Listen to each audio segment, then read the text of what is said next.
السلام عليكم ورحمة الله تعالى وبركاته. أيها التلاميذ الأعزاء، مرحبا بكم في درس اليوم، وهو محيط الدائرة ومساحة القرص. إذا إن شاء الله نبدأ بالتذكير. القرص الأخضر الذي مركزه O وشعاعه R هو الحيز الداخلي المحدد بالدائرة الحمراء ذات المركز O والشعاع R. إذا فهذا الحيز الداخلي المحصور بالدائرة الحمراء هو القرص، وهذه الدائرة الحمراء إذن هي الدائرة التي تعرفها. إذن فالدائرة تعرفها هي مجموعة من النقط لها نفس المسافة عن المركز الدائرة O، بحيث هذه النقط تكون لها نفس المسافة، وهذه المسافة كنسميوها الشعاع R غاية. كذلك من بين خصائص الدائرة يكون لديها قطر ووتر. الفرق الموجود بين الشعاع والقطر والوتر: الشعاع هو قطعة تربط بين مركز الدائرة ونقطة من الدائرة. إذا الشعاع هو قطعة تربط بين مركز الدائرة ونقطة من الدائرة، والقطر كذلك هو قطعة يربط بين نقطتين من الدائرة، بحيث هذه القطعة تمر من مركز الدائرة. والوتر هو كذلك قطعة تربط بين نقطتين من الدائرة لكن لا تمر من مركز الدائرة. إذا بعض المصطلحات التي تستعمل: دائرة سيركل. طبعا في بعض الحروف التي نأخذها مثلا نقول الدائرة سي نسبة للسيركل لأنه هو الحرف الأول من الكلمة. قرص ديسك. شعاع غايون، داكشي علاش كنقولوا الشعاع ار غايون. قطر دي دونك ديامتر. وتر أكور. نذهب إلى نشاط تمهيدي. نأخذ 3 أشكال دائرية ونقوم بحساب محيطها بخيط ونقيس أقطارها، نحصل على المعطيات المسجلة أسفلها. إذن أخذنا 3 أشكال دائرية، قمنا بلف الخيط حولها لقياس طول محيطها، ثم كذلك أخذنا قياس طول قطرها. فسجلنا المعطيات في هذا الجدول. إذا الشكل الأول محيطه هو 7.38 سنتيم، وقطره هو 2.35 سنتيم. الشكل الثاني محيطه هو 12.8 سنتيم، وقطره 4.1 سنتيم.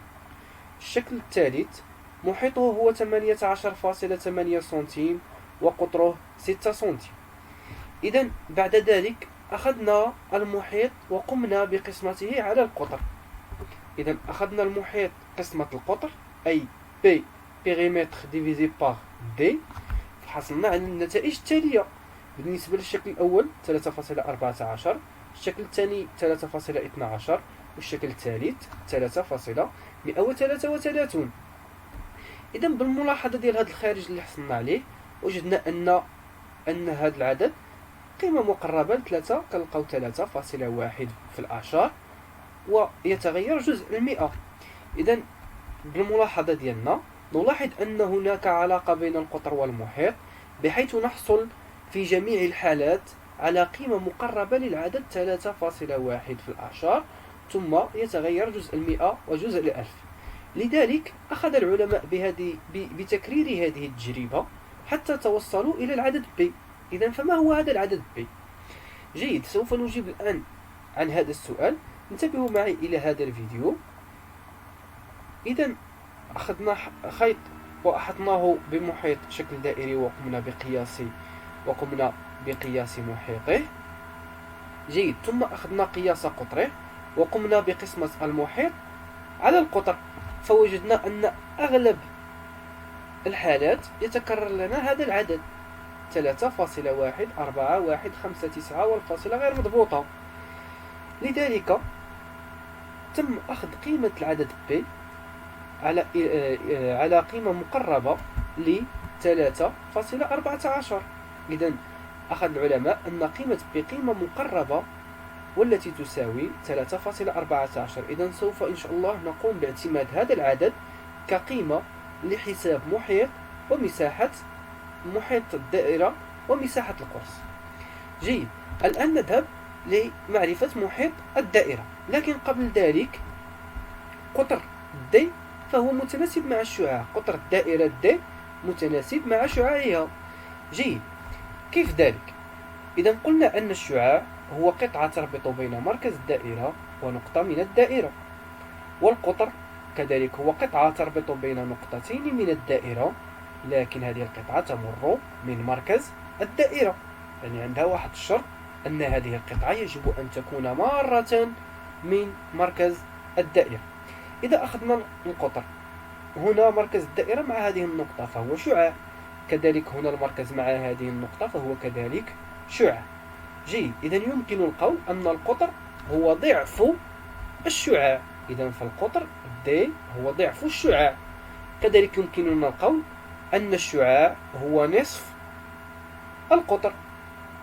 إذا كنستنتجوا هذه العلاقتين انطلاقا من الدائرة ديالنا، يعني أن القطر هو ضعف الشعاع والشعاع هو نصف القطر. جيد.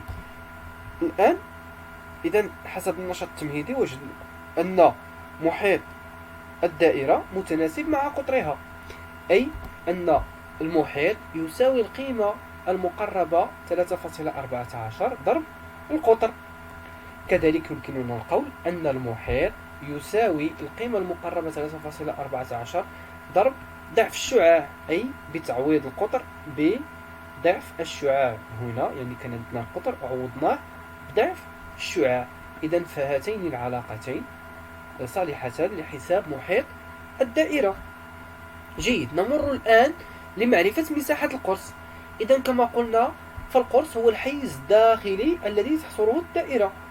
إذا فهذا الحيز الداخلي اللي كتحصر لنا الدائرة يعني هذا الحيز الأخضر نريد معرفة مساحته. إذا المساحة S نسبة للسيرفاس لقرص شعاعه R. إذا هنا غنعرفوا المساحة بهذه العلاقة اللي هي S تساوي القيمة المقربة 3.14 ضرب الشعاع ضرب الشعاع. كذلك يمكننا القول أن S تساوي القيمة المقربة 3.14 ضرب القطر ضرب القطر قسمة 4. هنا إذا انتبهتوا معايا فأخذنا الشعاع هو نصف القطر يعني D على 2، كذلك هنا الشعاع هو D على 2 يعني D ضرب D قسمة 2 ضرب 2 اللي هي 4. إذا فD ضرب D قسمة 4. جيد. نمر الآن لمثال. نعلم أن قطر الدائرة المركزية لملعب رسمي لكرة القدم يساوي 18.30 مترا. إذا القطر ديال الدائرة المركزية الموجودة بوسط الملعب هو 18.30 مترا. نحن نريد الآن معرفة محيط هذه الدائرة، يعني ذاك المحيط الذي يكون بالأبيض، ومساحتها الداخلية التي تكون بالأخضر، هنا قمت بتلوينها بالأحمر. جيد. إذا هنا محيط هذه الدائرة هو، طبعا سوف نطبق العلاقة ديال P تساوي P القيمة المقربة 3.14 ضرب القطر، يعني إلا مرينا للتطبيق العددي غادي نقولوا P تساوي P ضرب 18.30 متر، أي هي القيمة 3.14 ضرب 18.30 والتي تساوي 57.462 مترا. إذا فمحيط هذه الدائرة هو 57.462 مترا. لحساب هذه الرقعة المستديرة التي موجودة بالوسط، إذا نطبق القاعدة S كتساوي P فوا R فوا R، يعني ضرب الشعاع القيمة المقربة 3.14 ضرب الشعاع. جيد. مع نعلم أن الشعاع هو نصف القطر، أي نأخذ قيمة القطر 18.3 قسمة 2، إذا فهي 9.15.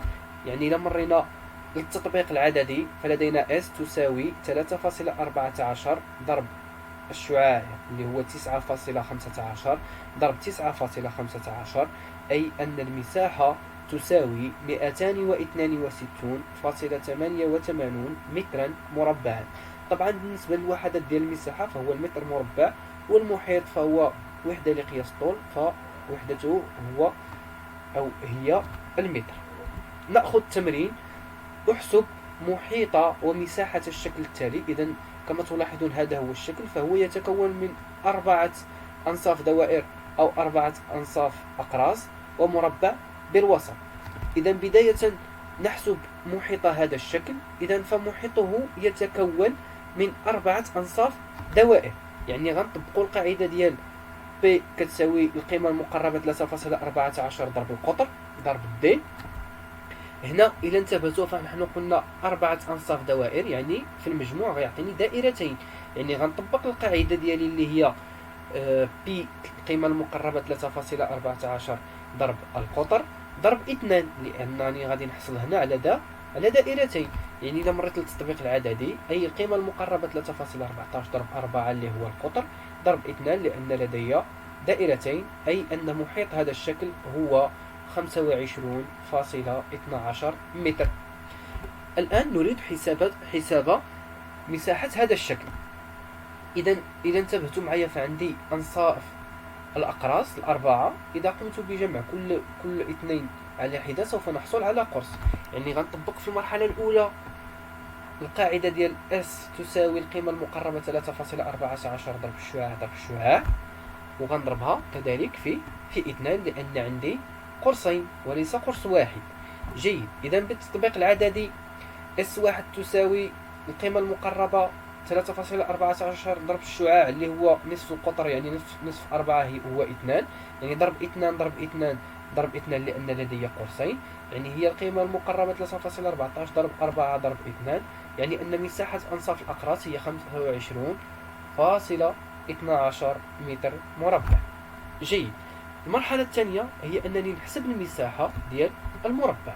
يعني نحن نعلم أن مساحة المربع هي الضلع في الضلع بالتطبيق العددي، يعني 4 في 4 هي 16 متر مربع، يعني أن مساحة الشكل بأكمله هو مجموع مساحة المربع ومساحة أنصاف الأقراص الأربعة، يعني هي S1 زائد S2 أي 25.12 زائد 16 التي تساوي 41.12 متر مربع.